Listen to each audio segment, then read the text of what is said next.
What's up guys, it's your boy, Barca Boy 103. Today we're going to be doing the match preview for Barcelona versus Real Betis in La Liga. Again, the games are coming in thick and fast, just 48 hours after that big Copa del Rey second leg win against Atletico Madrid. We're already back in action this weekend in the league, where the race is razor tight against an up-and-coming Betis team who have done very well in the year 2025 and are posing a big threat to try and take away some of the points from Barcelona. But before we get into it, make sure you guys smash that like button down below and let's try and get to 200 likes on this video. It would be very much appreciated. Also, if you are new, make sure you subscribe down below if you haven't already, and let's get into it. Kickoff time for this match will be taking place at 9 p.m. local time, so your regular kickoff time in La Liga, and this match will be taking place at the Luis Campos Stadium in Montjuic, which of course is the temporary home of Football Club Barcelona, and the referee for this match has also been confirmed as well. On the pitch, it's probably the worst one. It is Gil Manzano. VAR is Valentino Pizarro Gomez, but that main referee is already a stumbling block when it comes to Barcelona games. We're probably already 1-0 down before the match has even begun. Let's start off by taking a look at the league table, where Barcelona are currently sat top of La Liga on 66 points after playing 29 matches. We have 21 wins, 3 draws, 5 losses. Last 5 games in the league looking disgustingly sexy, 5 out of 5. Second place, Real Madrid, 3 points behind us on 63 points. Their last 5 games is 1 loss, 4 wins, so they are picking up some momentum in recent games. They have 19 wins, 6 draws, 4 losses. We have a very strong 9-point advantage on third place in Atletico Madrid. Their last 5 games in the league is 2 losses, a draw, and 2 wins. Then of course the point difference between us and Athletic Club is quite a considerable amount of margin. Of course, we're looking at a 2-horse race.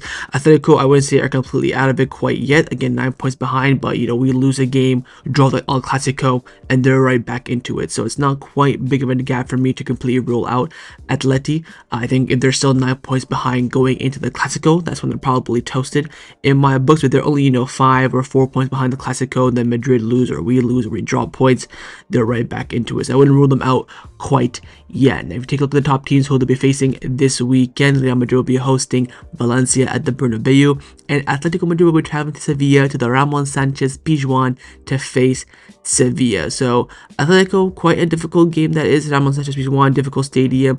Real Madrid having Valencia in the Mestalla, they'll probably concede, go down 1-0 or 2-0 and win the game 3-2 like they tend to do in these lower opposition games. So I have no doubt Real Madrid will win the game.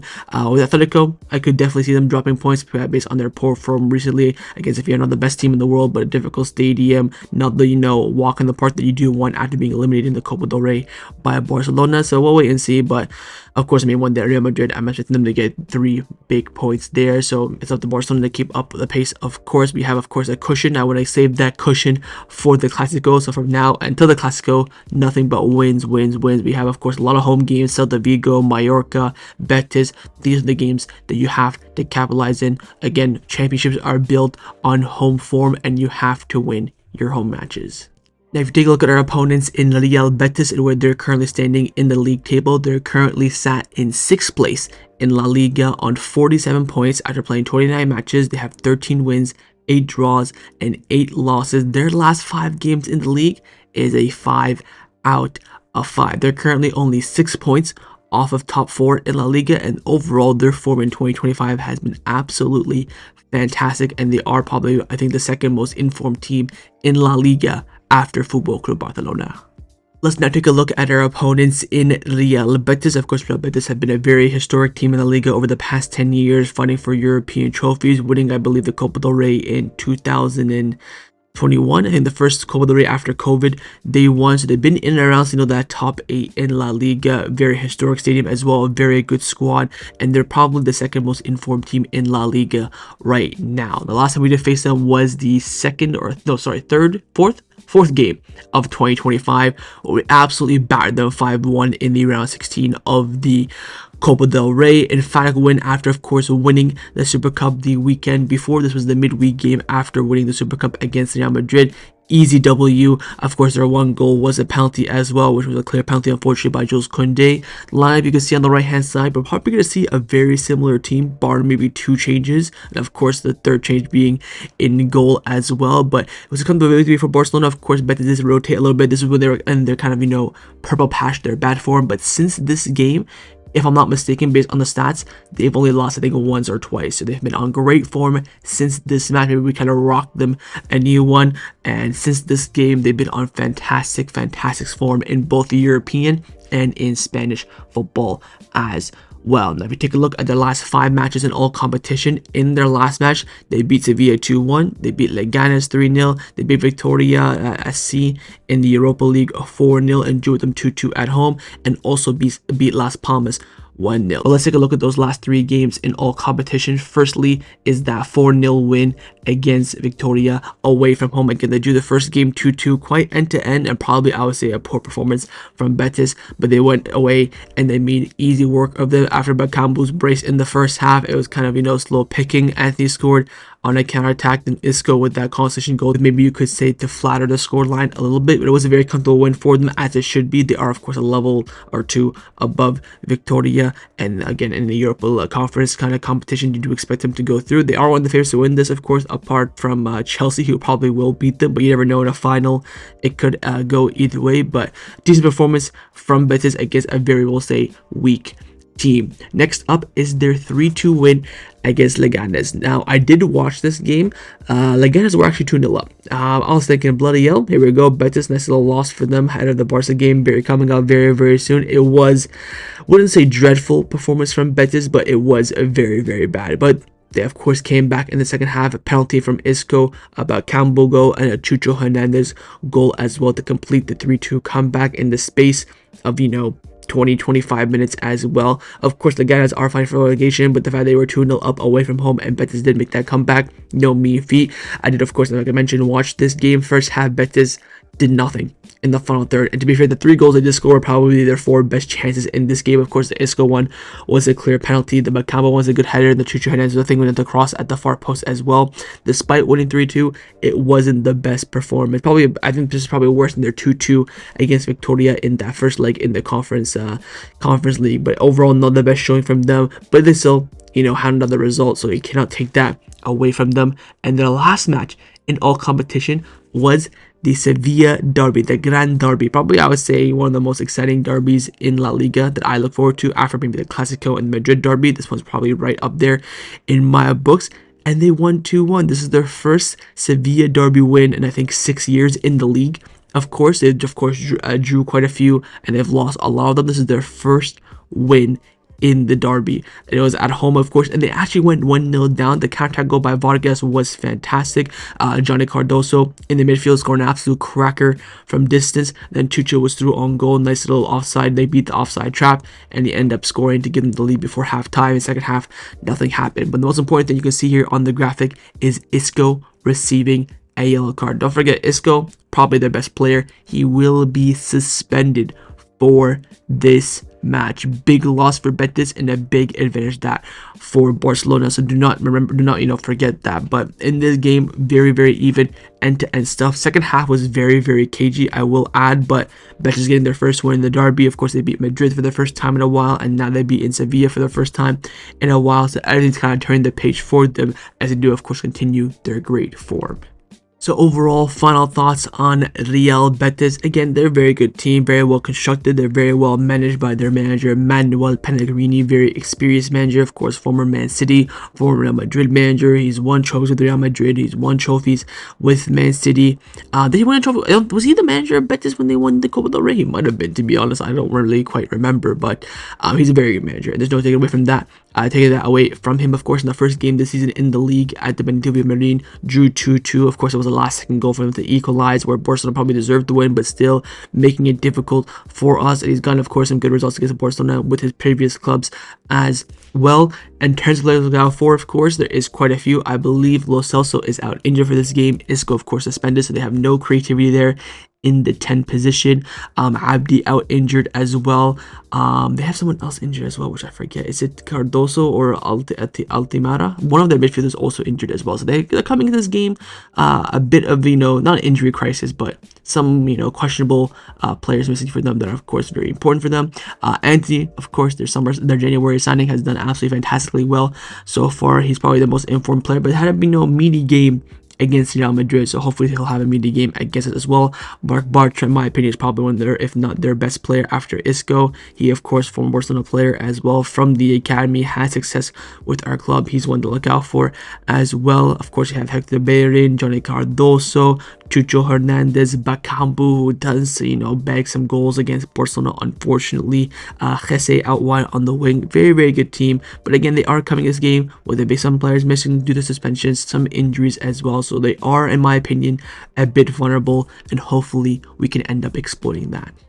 Now, following the midweek match against Atletico Madrid, there was, of course, a very intense game. The question are really who's coming out of that game with niggles, with knocks, with discomfort. According to Juan Marti, we've seen that Raphinha was exhausted and had some bruising. Of course, Gavi felt discomfort in the warm-up. That's why he never came on the pitch. Of course, Cubarsi was subbed off quite early around the hour mark due to discomfort. And Inigo Martinez also finished the game with a bit of a muscle overload. So with all these questions, we're probably thinking, who's doubt, who's going to miss this game? Of course, they had the training session just an hour ago as I recording this video, and everyone there was training well. Now, also coming out from this game as well, Tony Martin came out saying that in the days leading up to the Copa del Rey match, Hansi Flick told the team that they had to win to revenge their teammate Raphinha. He returned from the international break very upset and mentally and physically exhausted, and after the Brazil heavy 4-1 loss to Argentina. So apparently the poor results of Brazil during the international break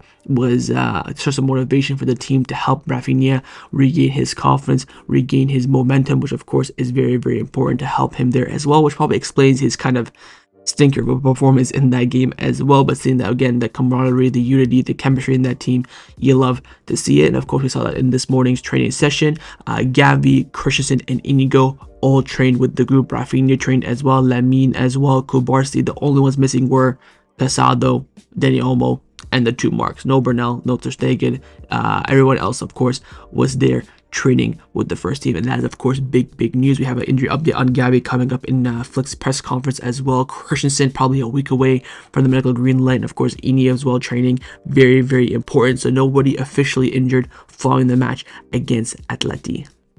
Now, some big news has come out in the Spanish media, and that is the CSD ruling on the registration of Dani Olmo and Pau Victor. Of course, Barcelona won the ruling initially back in January, but La Liga took it to the higher courts to appeal it, and in the end, the appeal was denied by the CSD, and they end up ruling in favor of Barcelona, which means Dani Olmo and Pau Victor are registered permanently for their entire contract. Apparently, some people are saying they're only registered until the summer. That is incorrect. Dani Olmo is registered until 2030, and Pau Victor is registered until 2029. The full length of their contracts are registered, but of course, as per usual, the corporation is against us, and Javier Tebas was not happy with that ruling, and he's going to be appealing again. I don't know who the hell he's going to appeal to.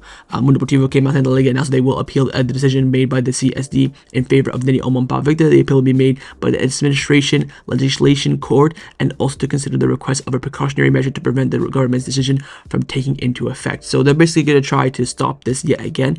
And again, it's embarrassing for a league to be funding one of, if not their biggest club like this. And again, not surprised whatsoever, because when you're at Barcelona, you not only face 19 different teams in La Liga in 2 matches, 1 home, 1 away, but you also fight the corporation, you also fight the institution, whether it be higher ups in terms of the board, the people who run the league, when it comes to the referees as well. This comes to me as no surprise. This is pathetic, embarrassing, and disgraceful from Javier Tebas. He's lost now 4 different appeals to this, and yet again he is crying and biatching and moaning and still trying to overturn this, even once it gets a precautionary measure to unregister them. In the end, Dani Olmo is injured. Pau Victor barely plays. We're twerking out here for players that don't even really affect Barcelona that much. Of course, Dani Olmo is a big summer signing, whereas Pau Victor isn't. But I mean, it's not like they've even played that much at this point. So it's like, what are we fighting for? Like, we fought for, of course, Pau Victor. I think he has 23 minutes in 2025. So it's like, what are we twerking and bending over backwards for? But of course, it's all about principle. It's all about, stating your own case and defending yourself. Joan Laporta has come out multiple times saying that, Barcelona will fight this. We're very, very confident that we've done everything right. And again, this is absolutely 100% factual.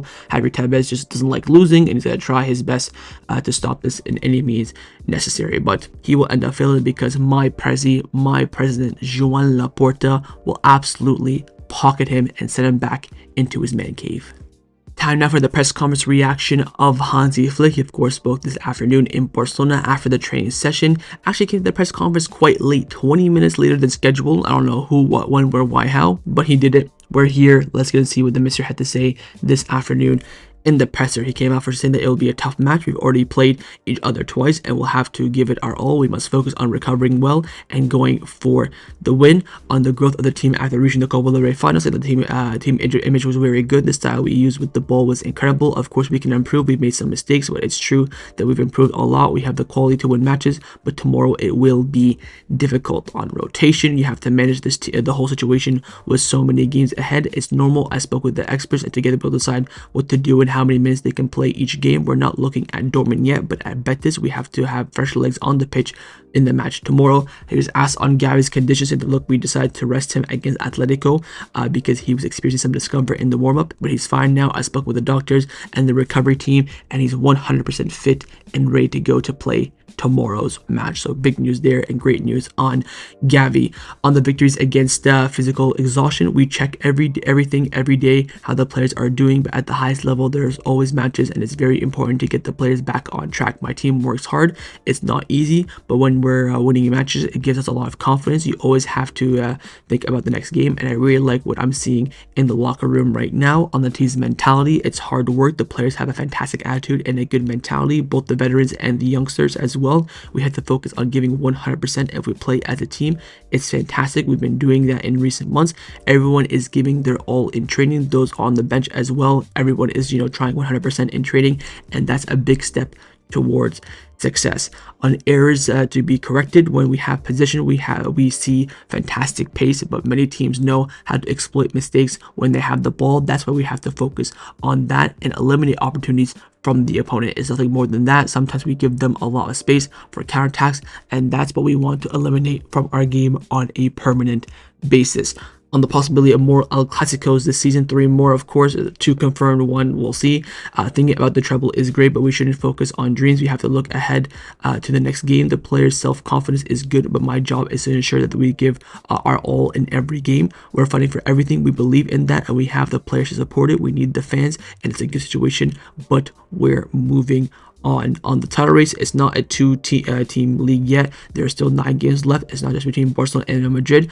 There are other teams with the quality to win this league as well. On the dangers of Pellegrini's Betis, Pellegrini's doing a great job. He's been a fantastic and experienced manager. He has new players like Antony who are playing well after arriving from Manchester United, and the team is overall playing well. And his message to the fans is that I don't like to talk about myself. I have a great team around me with experts who help me a lot to implement the ideal idea of football, the ideal football idea. I just try to help the players, and it's fantastic how the team is improving. You can already see the atmosphere in the locker room. It is fantastic. And that concluded Hansi Flick's press conference reaction ahead of the match against Real Betis tomorrow. Let's now get into lineup prediction. We're going to start with the manager, of course, Hansi Flick. I'm going to try my best to predict this lineup. I think it will be very difficult to predict. It's going to be a rotation this game. Of course, who, what, when, where, why, how he's going to rotate is, of course, the big question. But I believe Flick will select this lineup on the screen right now with Szczesny in goal, a back 4 of Kounde, Araujo, Cubarsi, and Balde, midfield 3 of Eric Garcia, Pedri, and Fermin Lopez, front 3 of Lamine Yamal, Lewandowski, and Ferran Torres. So from the last match, I'm expecting 3 rotation, 1 in midfield, 1 in defense, and 1 in the attack. Araujo for Ini. Of course, Ini played triple back-to-back games now against Atleti, Girona, and Osasuna. I think he's going to want to rest him. De Jong, of course, who already has a bit of a niggle when we saw him get rested for the Girona game. Maybe he doesn't want to risk him. Of course, Pedri is just a playing machine, so I think it's very important that Eric Garcia does start this game. The question really is where, at center back or in the pivot. I think he'll stick with him in the pivot. Of course, up front, both the wingers have had a lot of minutes recently. I think he's going to rest Rafa instead of Lamine. I think he's just going to use Lamine like Pedri, just keep rinsing him and rinsing him and rinsing him until the end of the season. Of course, Lewandowski is guaranteed to start up front. The question is, who will be the wide players? I have a sneaky suspicion that Ferran will also start as well. So the question is, it's between Lamine and Rafa. I think he will bench Rafa, and that's kind of my bold prediction per se. Of course, he can't start gabbing this game. I don't think he wants to start gabbing straight off the back of having that discomfort. Really take his time with it. Maybe save it for the two games against Dortmund and, of course, Leganes next weekend as well. But this is the line I think that Hansi Flick will select for this match. And, of course, in the comments down below, let me know what you think Flick will go with. Now I'm going to show you guys my lineup, what I would do if I was the Barcelona coach. And I have made 2 changes from Flick's lineup prediction. As you can see on the screen, firstly I brought in Hector Fort for Kounde. I know that Kounde is a monster and a machine, but bloody hell, let's give the guy a little bit of rest. I was also thinking about maybe playing Kounde at center back to rest maybe Cubarsi. I'm like, you know what? It's too risky to do that. He hasn't played there at all this season, I think, since the new year anyways, so didn't want to risk that whatsoever. And I have decided to rest Lamine Yamal instead of Raphinha because, of course, I'm not an idiot. Lamine has played so many minutes recently. I think Ferran Torres also is more comfortable off the right-hand side than he is the left. No Gabby for me either. Want to make sure he's really rested and 100% for those 2 games against Dortmund. And the rest of the team picks itself very similar to what Flick picked as well. So this is the line that I will select for this match. But of course, in the comments down below, let me know if you're going to pick my lineup or Flick's lineup. Time now for my score prediction. What do I believe the result will be in this match? Of course, the last game against Atleti, I got the match 100% correct. Not only the score line, but how the game went. I'm going for a very narrow 2-1 win for Barcelona. Look, we just cannot be dominating so much on such a consistent basis. I think there will be a bit of a drop off due to fatigue. I think it's very important that we do have a home game, because I think if this is at away Benedito Villamarin, it'd be a much difficult situation. I can see Barcelona going 2-0 up maybe before the 50th minute, 1 goal in the first half, 1 goal early on the second half. I think Betis maybe can pull one back, make it a bit, squeaky bum time. Oh, you get a little bit nervous, then we just park the bus, we just defend very well and just fight the dog out of those final minutes of the game to get the 3 points. I think it'll be a very close match. I can definitely 100% see Barcelona drawing this game, maybe not losing per se. I think they had Isco and the other players that weren't injured as well, I'd be a bit more worried, but I'm very happy with the form and confidence in the team. I think that will really help Barcelona the majority of the game, being at home as well, also so crucial. But I think this will be a tight game, not due to, of course, quality, but due to maybe fatigue in so many games for Barcelona and coming up against a decent Betis side who've done very well in 2025. So I've gone with an official prediction of 2-1 and narrow win for Barcelona. But of course, in the comments down below, let me know what you think the scoreline will be. So that was a match preview for Barcelona versus Real Betis in La Liga. Hopefully you guys enjoyed this video. If you did, of course, make sure you drop a like down below, and of course in the comments down below as well, let me know your thoughts on everything we did discuss. But the main thing I want to know firstly, of course, is your score prediction, and secondly on those lineups. Firstly, would you rather pick my lineup or Flick's lineup? What do you think Flick will go with? What would you go with? If you're the manager, leave me all your thoughts down below, and of course make sure you guys subscribe down below as well if you haven't already. And I will see you guys tomorrow for the live watch along. Set the reminder on the screen and come and join me and watch the game with me. Follow share for the match by my match reviews. I'll see you guys tomorrow. Big game ahead. Nothing but the 3 points.